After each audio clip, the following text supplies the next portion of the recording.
Hi everyone, welcome to my channel. The fourth article is Gaza's last hope. Physicians plea to the UN as health system crumbles. And it is interesting how this article is titled Gaza's last hope when really these doctors who are speaking to the UN, they don't really have any hope. Their health system has crumbled. This is another article based on the testimony of these doctors.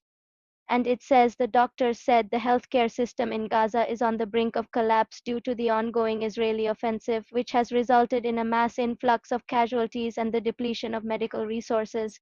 It goes on to say that the doctors presented a grim assessment of the situation on the ground, highlighting the catastrophic consequences for the civilian population.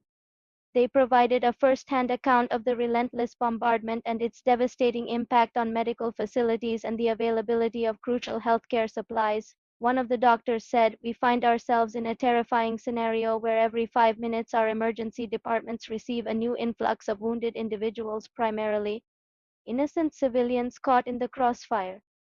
The overwhelming majority of those seeking medical attention are civilians. Among them are a heartbreaking number of women and children who bear the brunt of this violence.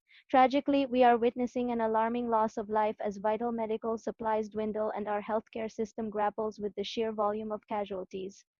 It's a devastating reality that we confront daily, striving to alleviate suffering amidst these dire circumstances." The doctors also spoke about the impact of the Israeli siege on the delivery of healthcare services. They highlighted how movement restrictions imposed by Israel have hindered the transportation of patients, medical personnel, and essential supplies, further exacerbating the crisis.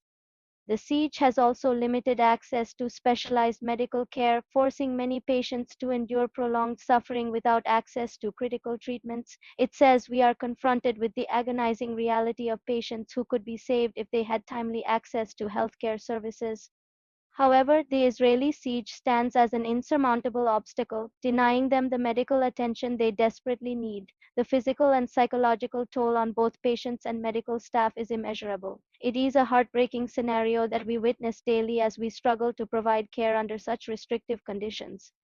And so, like the previous articles, they're calling for action from the international community, urging the United Nations and its member states to take concrete measures to protect the people of Gaza. They want Israel to be held accountable for its actions and for the siege to be lifted. So, what do you think of these doctors' testimonies? What do you think of their pleas to the United Nations, to the United Nations Security Council? Let me know in the comments below. I hope you found this video informative. If you did, please give it a thumbs up. Thanks for watching.